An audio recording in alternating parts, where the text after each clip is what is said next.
This is the EMS Research Vlog and Podcast, where we talk about the research-related issues that matter to those who work or study in the area of emergency medical services.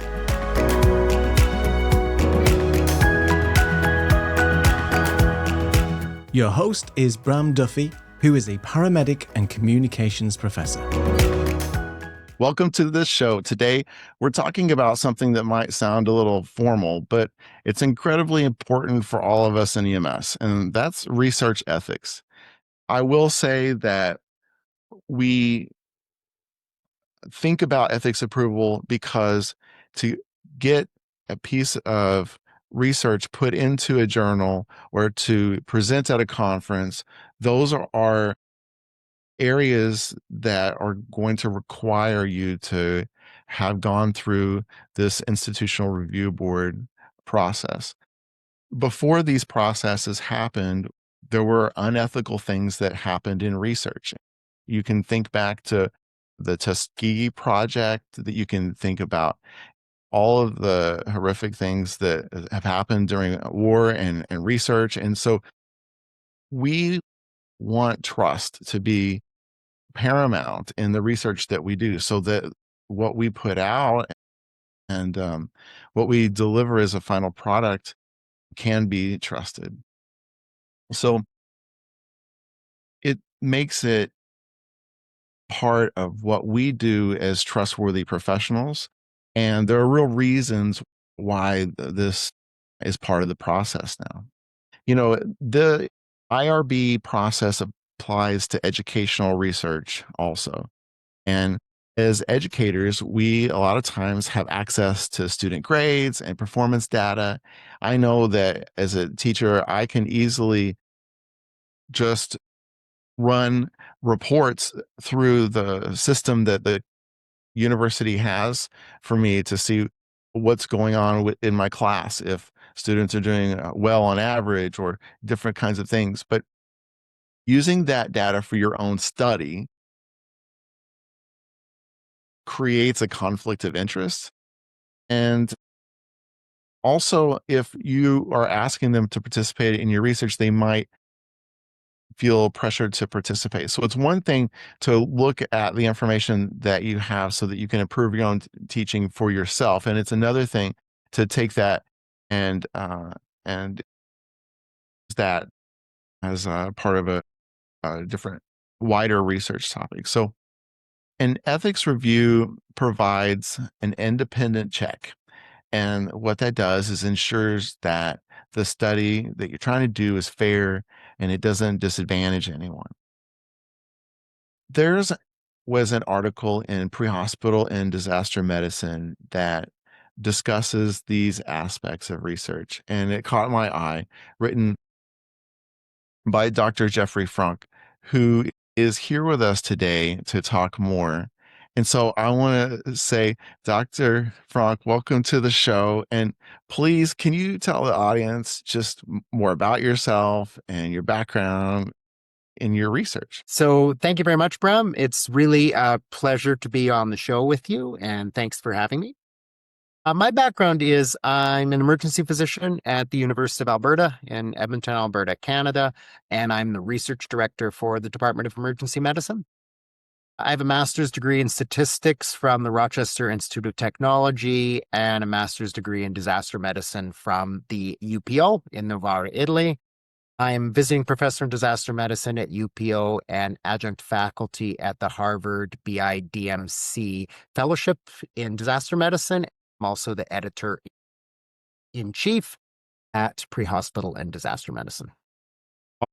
And so, I just want to say welcome to the show. And when I think about folks who are desired for this area, when you're a physician who has that extra specialty in statistics, that puts a lot of smiles on a lot of researchers' faces. So I'm sure that a lot of folks love to work with you. And I was excited to be able to connect with you about the topic of research. And so we're talking to paramedics and ER physicians and EMS educators out there. And so, can I just ask you, for a paramedic who's on the truck, this term research ethics, it just sounds academic. It sounds like something that somebody else would do or deal with.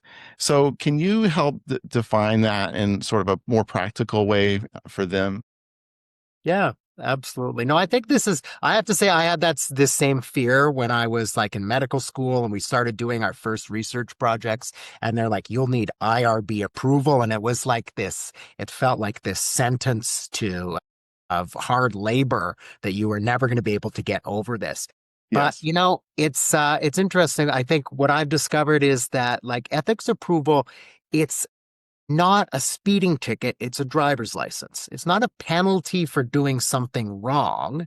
It's just making sure that what you're doing is sound and safe and responsible research. So we call it ethics approval, but there's a lot more to it than that. Well, the ethics approval process is about making sure, are you doing research that is going to be valid? Are you promoting value by doing your research?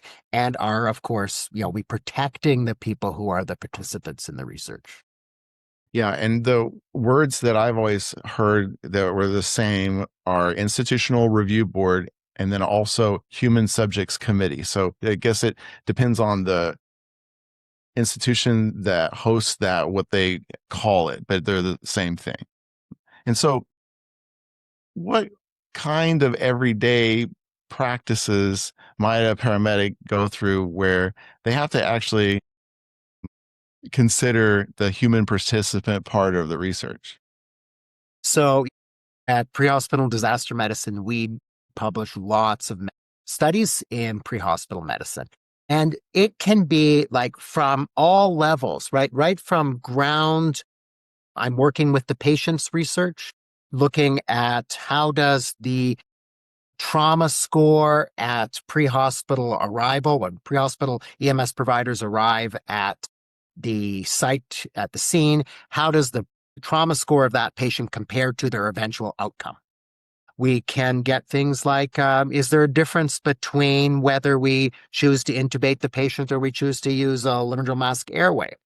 We can also get like systems data. So you can say, well, I want to look at all the patients that we picked up in a certain region and see if there's a difference.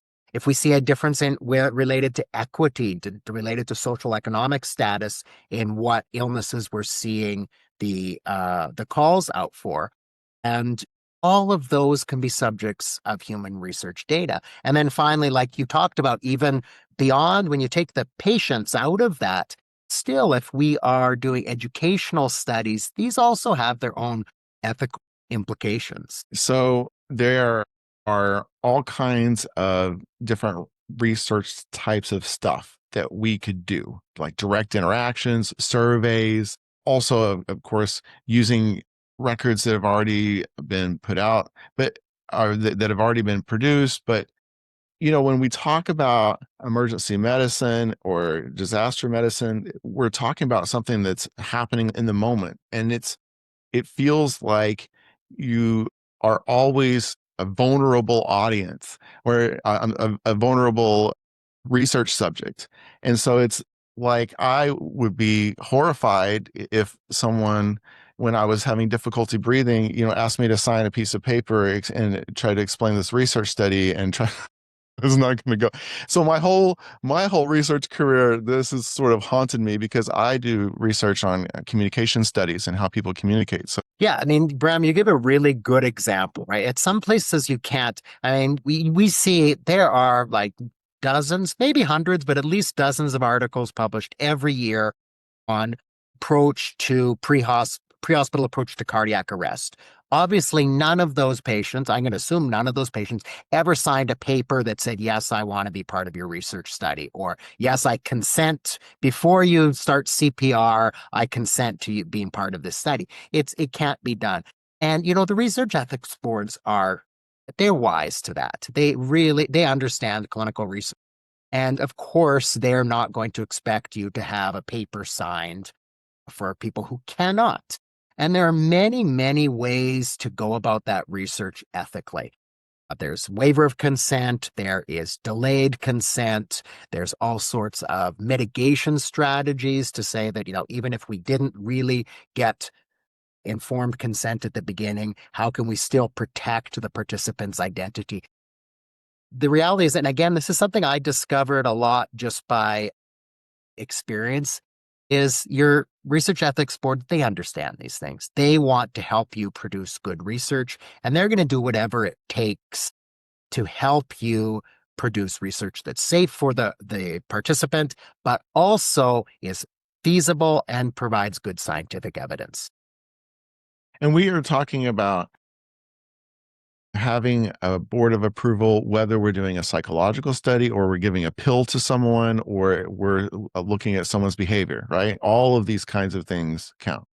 Yeah, absolutely. And again, the research ethics boards, they know the difference between these things, right? So although there are ethical implications of, let's say, you mentioned educational studies. So, maybe we just have a new simulation study and we have participants try our simulation study and we see afterwards, well, how well do they do on simulating a cricothyrotomy after our exercise? Well, that has one set of ethical implications. And yeah, it's important. We don't want to put the participants under undue stress and we don't want to have a conflict of interest, but it's a whole other level of difference between, say, we are introducing a new chemotherapy drug, right? These are not on the same level or the same scale of ethical implications. And I think a lot of us, again, myself being one, had this fear, well, if I even mention this to the ethics board, they're going to say, oh, that, you can't do that study because it doesn't meet the same standards that you would need for a chemotherapy drug.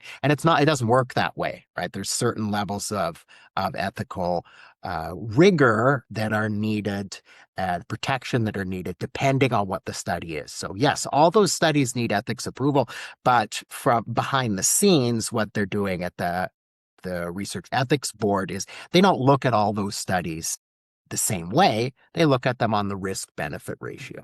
Yeah, the cost-benefit analysis. And so we've done all this talking now about the Institutional Review Board, the IRB.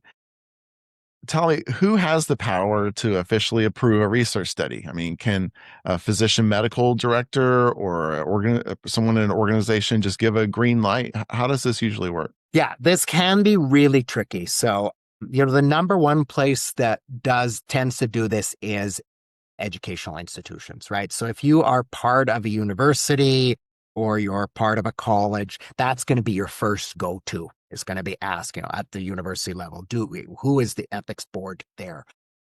So that's what the usual thing. All sorts of humanitarian agencies, like the WHO, the International Committee of the Red Cross, they all have their own ethics boards.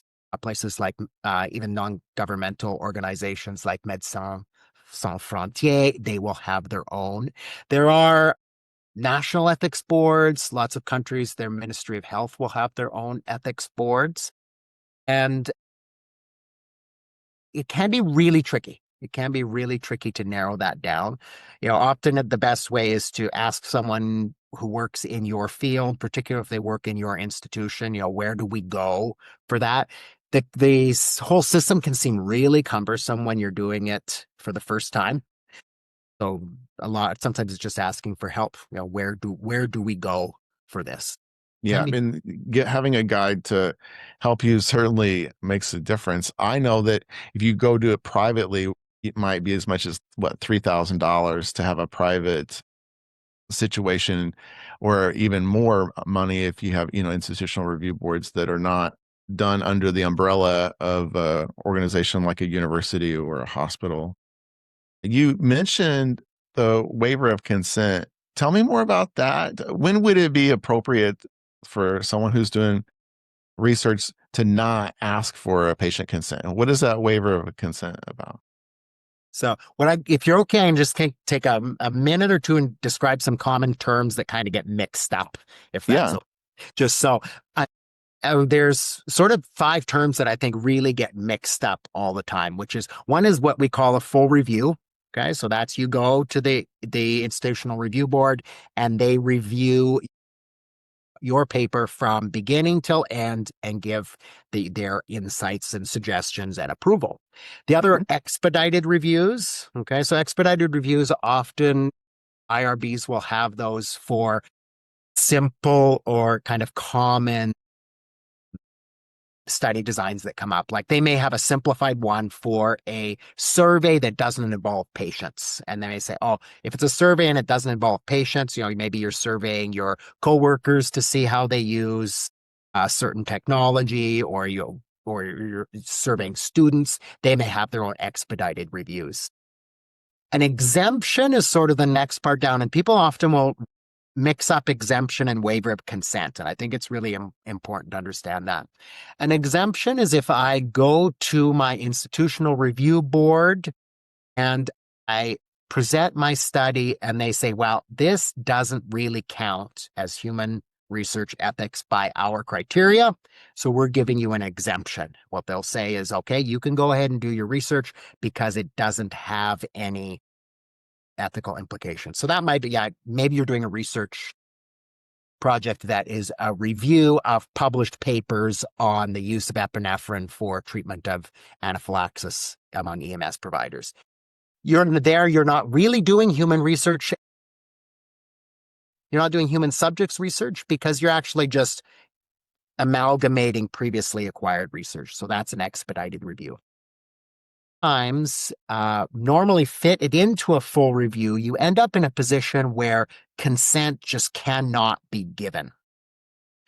And there could be various reasons for that. Often it can be, like we talked about, a common one would be pre-hospital cardiac arrest, right? So you cannot get consent from the patients, so there will be a waiver of consent. You as a researcher are not allowed to just say, well, I'm using the principle of waiver of consent, therefore I don't need ethics review. That's not how it works at all.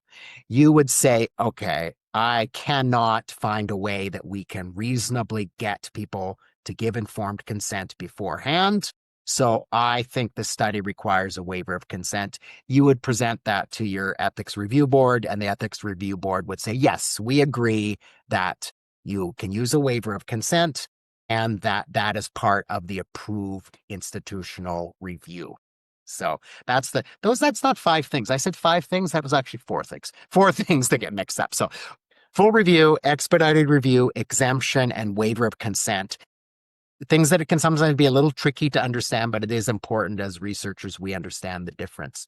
Throughout all of this is the overlying theme is that you don't decide whether that because I'm using a waiver of consent, I don't require the IRB. Because I think there should be an exemption, I don't require the IRB. Because it's an expedited review, I don't require the IRB. Those decisions are all made in conjunction with your research ethics board. Okay, so I'm really nerding out with this, and I'm loving it. I just want to ask you, can you give me like 1 or 2 examples of maybe a time when a waiver of consent would happen? Yeah, I think, pre-hospital medicine might be part of it.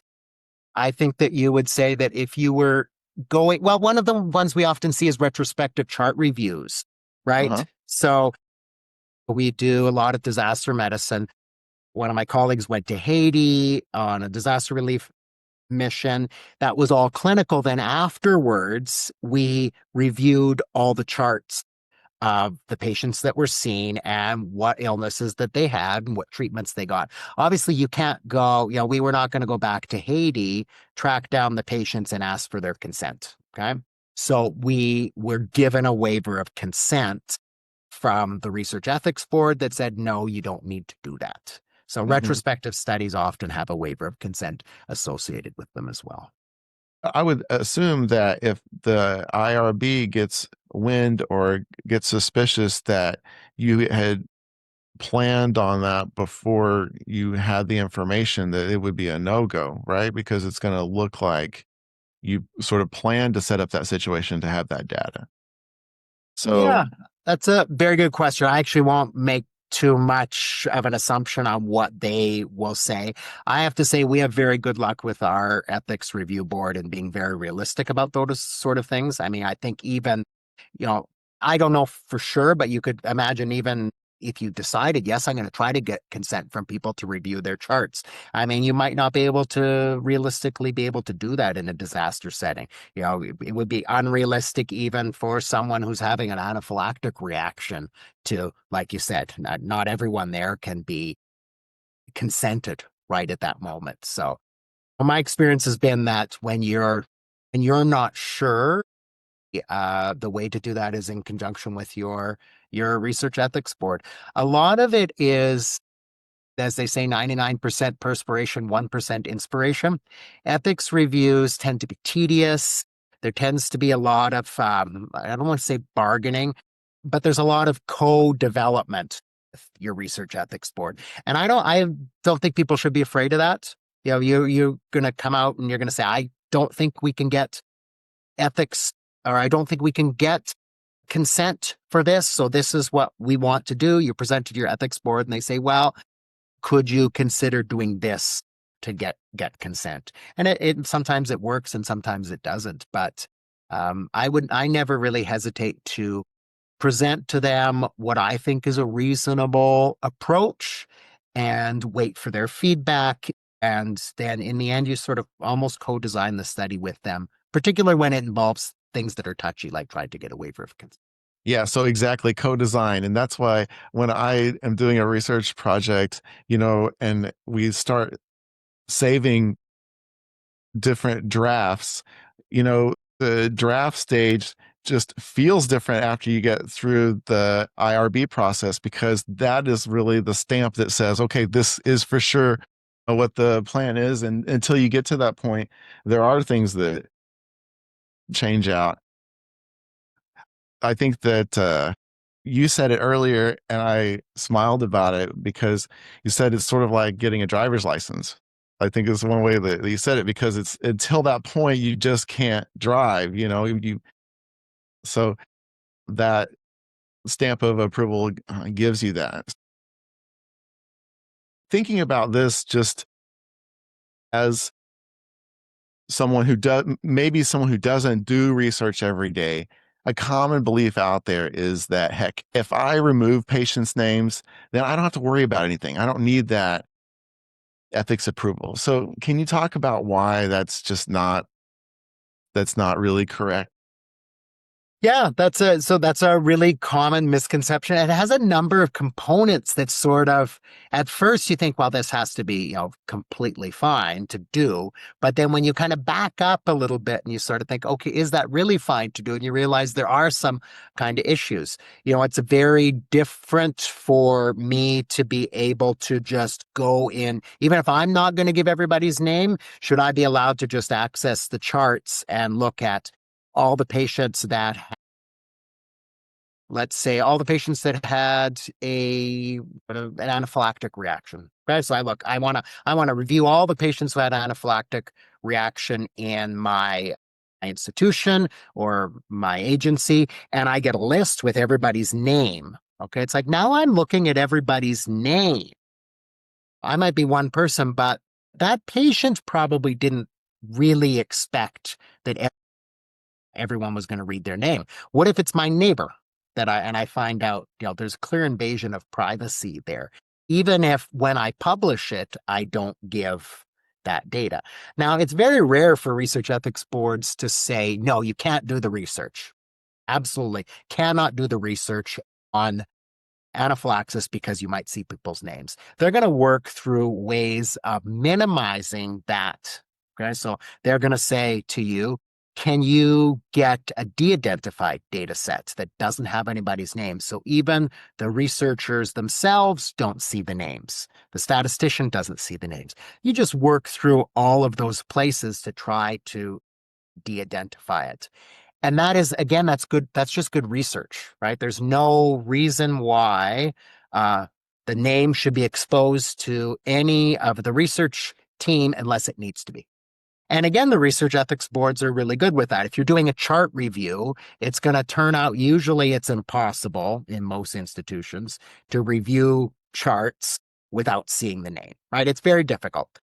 depends on the institution. Electronic charts make it a lot easier. But, when I was a medical student and we had to do chart reviews, it was like literally go to the file room and get the patient's chart.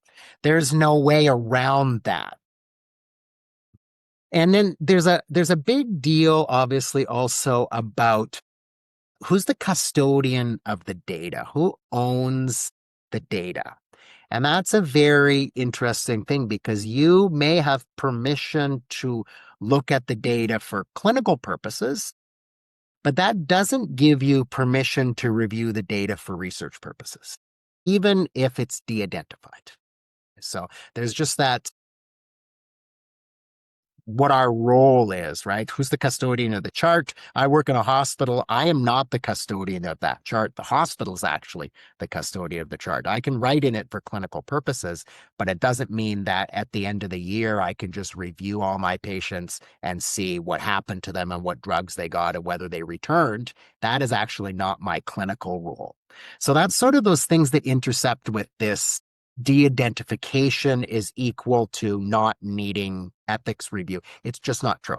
Okay. And that's something that we do deal with a lot of our journal. We'll get people submit it and say, well, it's all presented de-identified, and so I don't need ethics approval. And again, it's just a matter of reviewing with the ethics board. That was an example of one of the things that led Donald Matuna, who's the co-author on the article we wrote in PDM, and myself to write this article. It was really based a lot on the problems, the hurdles that we saw our authors trying to get. And yeah, just because it's de-identified doesn't mean it doesn't need ethics approval. The exception is truly publicly available data. Okay, so if the data is publicly available, then that decision about whether you can access it or not has already been made, right? That was made by putting it on the internet. So if you use a publicly available database, you don't need permission to review that. But any research where you're reviewing documents that aren't publicly available, even if de-identified, you need research ethics board's approval. This is interesting stuff. And I want to switch gears because I want to make sure to get to my question I had about your article. It mentions that ethics committees can pre-screen research protocols for disasters. And I was not familiar with that. And I wanted to find out more about how that works. Or, can you tell me more about? Can tell you about the theory. I myself have never done one of these, okay? But I can tell you the theory is that, let's say an example. You want to study, I'm here in Edmonton, Alberta. One of our major disasters that we're always thinking about is tornadoes. We've had a couple of really bad ones in the past. And I want to be ready to start a research project the next time a tornado comes up. Okay, so I want to be able to identify what were people's mitigation strategies in the first 24 hours. And so I want to survey them 24 hours after the tornado comes up. Okay, so that's my hypothetical research study. Obviously, if I wait for the tornado to happen and I then ask for ethics approval, that's too late. Yeah. So these can be one of the things that I could do is say, all right, I want to be ready the next time a tornado hits our region. So I'm going to go to my university and say, this is the study. I don't know the study date yet, but I need to be ready. And so they can sort of pre-approve it, even though you may not be starting it for some time down the road. This is my understanding of the theory. Donald Matuna, who's of course an ethics expert, knows way more about this than I do. It's my understanding of how this can work. Awesome. Well, it's just these are little details that can matter if someone is interested in that kind of work. If you're a medic or someone who has a related career and has a great idea for a study, what's the first step that they should take? Because what I would say is they should enroll in graduate school. And I don't mean that in any kind of weird way, but that's what graduate school a lot of times is about. It's all about learning research. So that's what I would say. But how would you answer that for folks? If you have a great idea for a study, what would you you do for steps?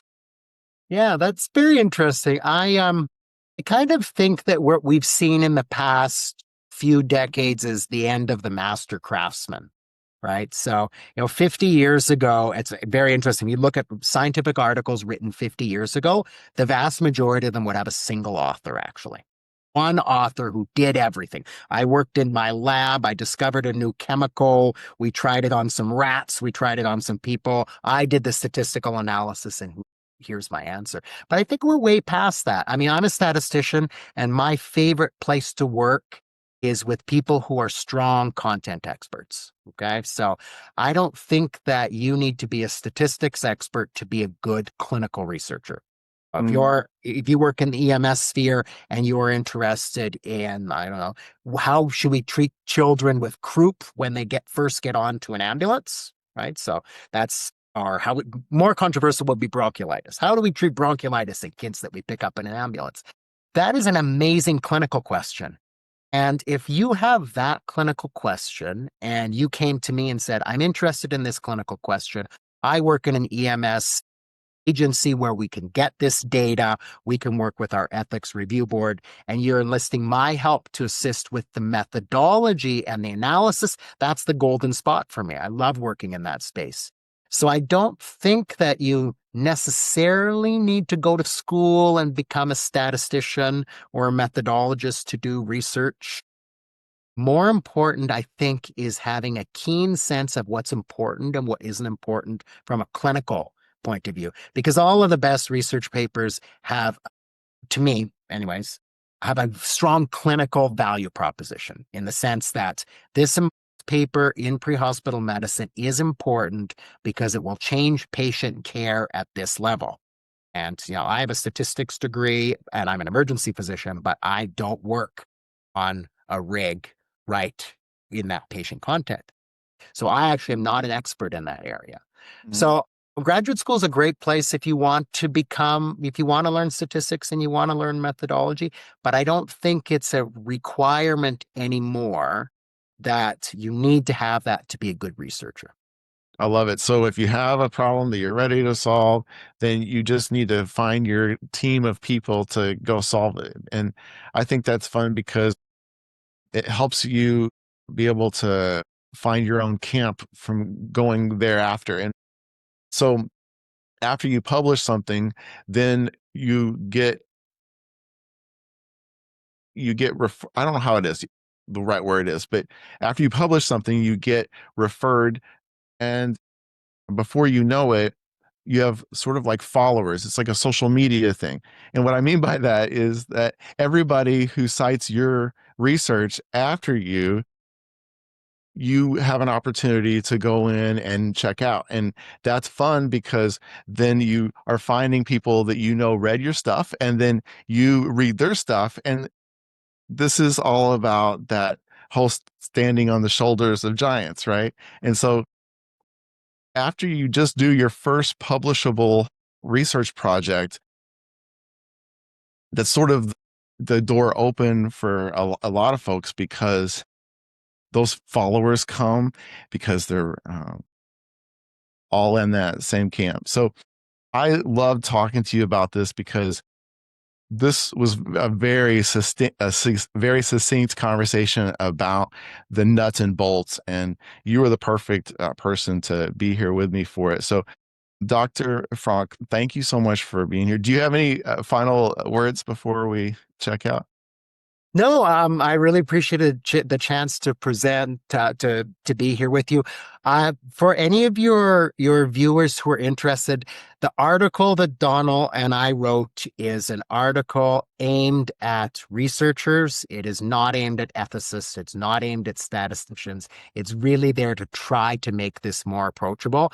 It's super easy to read. It's available free by open access. So, if you're interested in just the basics of ethics and how to avoid getting yourself in trouble, I highly recommend it. Awesome. Thank you.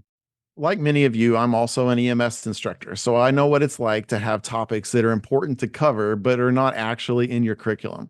So when it comes to EMS research, I want you to know that I've been joining EMS classes lately in a virtual kind of way. It's fun for me to meet your students and talk about EMS research or even talk about how things are done differently where I am versus where you are.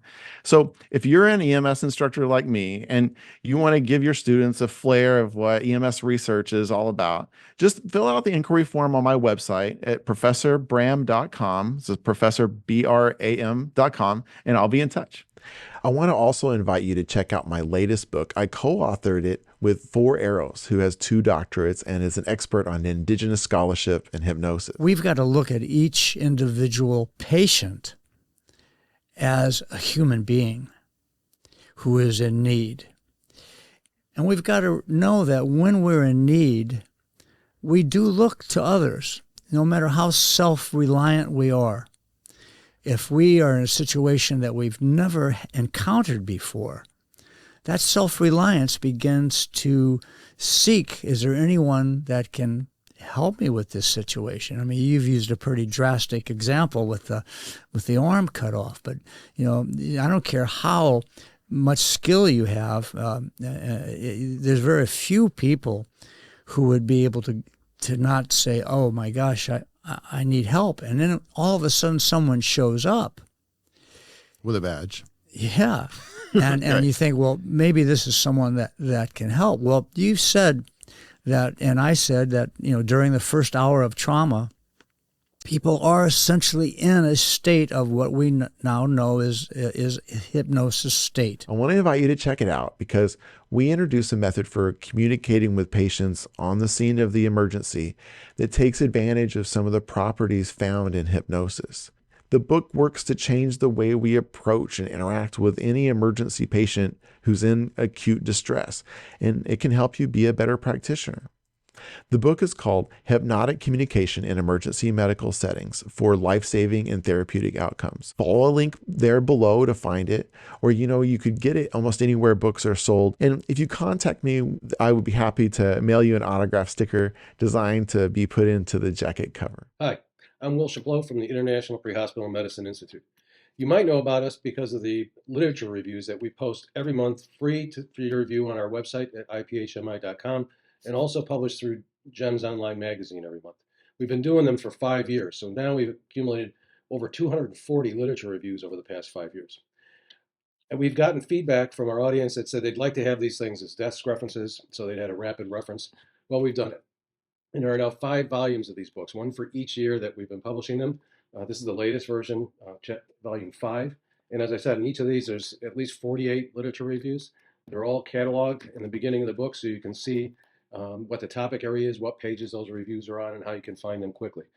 And again, these are a great reference, whether you're putting a lecture together, working on a paper, studying, whatever it is. This gives you the depth of field of the science that dictates what we do in the field, or what we should be doing in the field, or why we've changed the way we do things in the field. In any event, as with all of our publications, we've priced these because we want you to be able to have this book. It's only $4.99 in the hard copy here, and all 5 of them are available at that price. But you can also get them as ebooks, and they're available as ebooks from Amazon, from Apple, from Barnes & Noble, wherever you get your ebooks for the price of $2.99. So again, we don't do this with an aim towards getting wealthy. We do these because we want you guys to be able to have these materials, relevant information, affordable information, and an access so you can get to it. So you want the hard copies, go on Amazon, $4.99. Go to your ebook store and you get it for $2.99. If you're in the business, this is the kind of material you want to have around to settle those firehouse arguments or to help you put your materials together. Thanks again. See you all soon. I'm doing a research project related to first responders who live in the United States, and I could use your help if you don't mind being interviewed over a video call. Go to my website and fill out the form. It's at professorbram.com, professorbram.com. I just want to thank you for listening, and I look forward to sharing more insights with you in the next episode. If you enjoy EMS research, please tell your friends and like, share, and subscribe to help others get the message.